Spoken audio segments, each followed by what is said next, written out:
ઘણા સમય પહેલાં પણ ઇન્ડિયા ગઠબંધન હેઠળ જે ડિસ્કશન ચાલી રહી હતી શીર્ષ નેતૃત્વની, માનનીય અરવિંદ કેજરીવાલજી, માનનીય સંદીપ પાઠકજી, માનનીય રાહુલજી, માનનીય ખડગેજી, અને સ્વાભાવિક છે કે જે રીતે ભાજપની તાનાશાહી વધી રહી હતી, લોકતંત્રની ખુલ્લેઆમ હત્યાઓ થઈ રહી હતી, અને જે રીતે આખો માહોલ બનાવવામાં આવ્યો ભાજપ દ્વારા કે જેમાં લોકશાહી બચાવવી ખૂબ જરૂરી બની ગયું, પાર્ટીથી ઉપર ઉઠીને પણ દેશની ચિંતા કરવાની જરૂર બની, વ્યક્તિગતથી ઉપર ઉઠીને પણ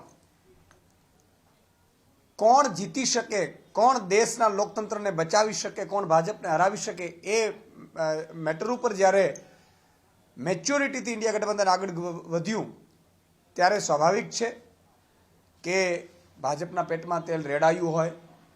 એમણે ઘણા હાથકંડા અપનાવ્યા. આપે જોયું હશે, મહારાષ્ટ્રમાં સરકારો પાડી દેવી, મહારાષ્ટ્રમાં પાર્ટીઓ તોડી નાખવી, બિહારમાં ઉલટફેલટ કરવું, માનનીય અરવિંદ કેજરીવાલજીને ઈડીના 1 by 1 સમન્સ મોકલવા અને એમ ધમકીઓ અપાવડાવી કે ઇન્ડિયા ગઠબંધનમાં તમે ન રહેતા. ત્યારે સ્થાનિક કાર્યકર્તાઓ હોય, પ્રદેશના કાર્યકર્તાઓ હોય અને શીર્ષ નેતૃત્વ, એ તમામે મેચ્યોરિટી દેખાડવાની જરૂર હતી. અને તમે જોયું હશે કે આમ આદમી પાર્ટી ગુજરાતમાં 8 સીટ માંગી હતી. અમે જામનગર ઉપર મજબૂત છીએ, અમે દાહોદ ઉપર મજબૂત છીએ, અમે બારડોલી ઉપર મજબૂત છીએ, અમે આદિવાસીની છોટાઉદેપુર ને પંચમહાલ ઉપર મજબૂત છીએ, અમે જુનાગઢ અને સુરેન્દ્રનગરમાં પણ દાવા કરી શકતા હતા. પરંતુ જે રીતે આખો માહોલ જોયો, જે રીતે દેશને બચાવવાની જરૂરિયાત પડી, અમે અમારો હિત, અમારા કાર્યકર્તાઓને એની લાગણીઓ, અને કાર્યકર્તાઓને પણ એક મેસેજ કીધા કે હવે દેશ બચાવવાનો વારો આવ્યો છે. ચૂંટણીઓ આવશે જશે, એકાદ ચૂંટણી આપણે લડી શકીએ, કદાચ નહીં લડી શકીએ, એવું પણ બની શકે, પણ આપણે કોઈએ પણ આપણું જે શીર્ષ નેતૃત્વ અત્યારે દેશ બચાવવા માટે જે કુરબાની કે ત્યાગ કરવું પડે તો આપણે કરવાના છે. અને આપણે જોયું હશે 26 સીટ ઉપરથી આમ 1/3 મળવાપાત્ર આમ આદમી પાર્ટી નથી, છતાં પણ અમારી સતત કોન્ફરન્સ કોલો થઈ અને મેં પણ એવું કીધું કે તમે ગુજરાતના કાર્યકર્તાઓ ઉપર મને પૂરો વિશ્વાસ છે, આમ આદમી પાર્ટીના કાર્યકર્તાઓ ઉપર એક આમ આદમી પાર્ટીનો કાર્યકર્તા દિલ લગાડીને આ દેશને બચાવવા માટે આગળ આવશે. કારણ કે અમે બધા કોઈ પોલિટિકલ માણસો નથી, અમને પીડા છે એટલે રાજનીતિમાં આવ્યા છીએ. રાજનીતિ અમારું બેકગ્રાઉન્ડ નથી, અને એટલા માટે 2 સીટ ઉપર આમ આદમી પાર્ટી લડવાની છે, પોતાના ઉમેદવાર ઊભા રાખશે. જે ભરૂચ સીટ ઉપર માનનીય ચેતરભાઈ વસાવા અને ભાવનગર સીટ ઉપર માનનીય ઉમેશભાઈ મકવાણા, હું બંનેને ખૂબ ખૂબ અભિનંદન આપું છું.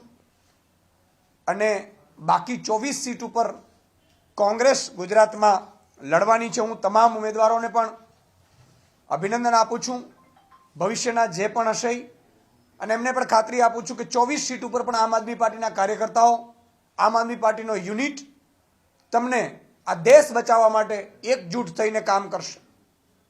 જે રીતે આખો માહોલ બનાવવામાં આવ્યો હતો કે ઇન્ડિયા ગઠબંધન તૂટશે, ઇન્ડિયા ગઠબંધન નહીં રહે, એની હવા ઉડી ગઈ છે. કેટલાક બીજી પાર્ટીઓના નેતા કાર્યકર્તાઓને પણ ભરમાવવામાં આવતા હતા, અમારા કાર્યકર્તા નેતાઓને પણ ભરમાવવામાં આવતા હતા કે તમારે તો આટલી માંગવી જ જોઈએ, તમારે તો આ સીટ તો જોઈએ જ, તમારે આ કરવું જ પડે. અને આ ગઠબંધન લોકસભા માટે કરવામાં આવી રહ્યું છે. લોકસભાની ચૂંટણી 2024ની છે, એના માટેનું આ ગઠબંધન છે. સાથે સાથે મેં 4 જે સીટ અમારી ગુજરાતની જે એસેમ્બલીની પેટા ચૂંટણી આવી રહી છે એના માટે પણ ગઠબંધનના સમાચાર એકાદ દિવસમાં હજી પણ આવી શકે એમ છે. એટલે આજે આપણે જોયું હશે કે 2 સીટ ઉપર માનનીય ચેતરભાઈ વસાવા અને માનનીય ઉમેશભાઈ મકવાણા જે જાહેર થઈ ચૂક્યા છે અમારા ઉમેદવાર, તેઓ લડશે. અને અન્ય સીટો ઉપર અમે જે રીતે અમારાથી યથાશક્તિ જે પણ મદદ કરવાની થશે એ કરીશું. સામે પક્ષે અમે અપેક્ષા એ પણ રાખીએ છીએ કે કોંગ્રેસ પાર્ટી પણ ગિલા શીકવા બધું ભૂલીને કઈ રીતે ઇન્ડિયા ગઠબંધનનો ઉમેદવાર જીતે એના માટે એમણે એના સ્થાનિક નેતા કે કાર્યકર્તાઓને મનાવવાનું હોય, એના સ્થાનિક નેતા કાર્યકર્તાઓને કામે લગાડવાનું હોય તો એ પણ કરે અને આપણું ઇન્ડિયા ગઠબંધનનો ધર્મ નિભાવી અને ગુજરાતમાં આ વખતે 26માંથી 26 ભાજપ લઈને ન જાય એ માટેના પૂરતા પ્રયાસ અમારે સૌએ કરવાના છે. એ અમારી લાગણીઓ છે અને એ મામલામાં આજે સુખદ તમે જોયું હશે કે ભરૂચ સીટ ઉપર માનનીય ચેતરભાઈ વસાવા મજબૂતાઈથી આગળ વધી રહ્યા છે. ઉમેશભાઈ મકવાણાએ પણ શરૂઆત પ્રવાસ કરી દીધો છે અને ચૂંટણીઓમાં અમે નામ એટલા માટે વહેલા ડિક્લેર કર્યા હતા કારણ કે સમય જોઈએ કોઈ પણ ચૂંટણી લડવી હોય તો, અને એટલા માટે આ જરૂરી હતું અને ખૂબ જ સારા સમાચાર આવ્યા છે. આપનો કોઈનો સવાલ હતો? ગઠબંધનની બેઠક પહેલા નામ જાહેર કરવા એટલે કોંગ્રેસનું નાક દબાવીને મોઢું ખોલાવવાની આમ આદમી પાર્ટીની નીતિ હતી. જે રીતે ઇન્ડિયા ગઠબંધન ખૂબ સુંદર રીતે મેચ્યોરિટીથી આગળ વધ્યું છે અને આપે જોયું છે સુખદ એનું પરિણામ આવ્યું છે અને ખૂબ સારી લીડથી ઉમેદવારો ઇન્ડિયા ગઠબંધનના ગુજરાતમાં જીતશે. તમે પોતે એવું કહો છો કે દાહોદ, બારડોલી, જુનાગઢ કે જામનગર જ્યાં તમારા મત કોંગ્રેસ કરતા વધારે હતા તો ત્યાં તમારી પાસે ઉમેદવાર પણ હતા, તો છતાં ભરૂચ અને ભાવનગર જ કેમ? મેં પહેલા પણ કહ્યું કે જે રીતે આ ઇન્ડિયા ગઠબંધનમાં આમ આદમી પાર્ટીએ ખૂબ મોટું મન રાખ્યું છે.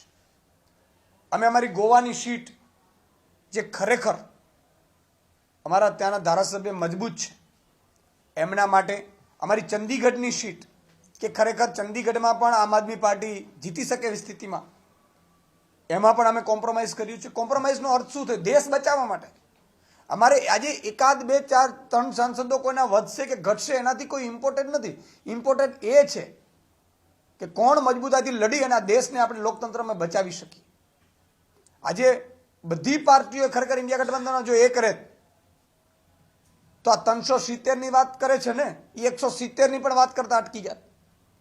પણ માનનીય નીતિશ કુમારની કેટલીક મજબૂરીઓ હશે, મહારાષ્ટ્રમાં કેટલીક મજબૂરીઓ હશે, બીજા પાર્ટીમાં કેટલીક મજબૂરીઓ હશે, પણ અરવિંદ કેજરીવાલજી એક એવા નેતા છે કે જેમણે તમામ નેતાઓ ઈડીના ખોટા કેસમાં ફસાવીને જેલમાં નાખી દીધા, છતાંય અડીખમ રીતે અને ઇન્ડિયા ગઠબંધનમાં અમને પણ શીર્ષ નેતૃત્વએ સૂચના આપી હતી કે આ દેશ બચાવવાની લડાઈ છે.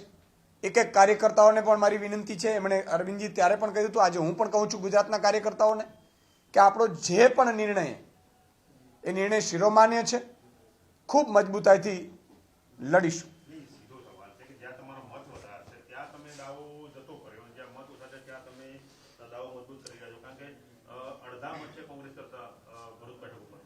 નહીં, ભરૂચ સીટ ઉપર માનનીય ચેતરભાઈ ખૂબ લોકપ્રિય નેતા છે.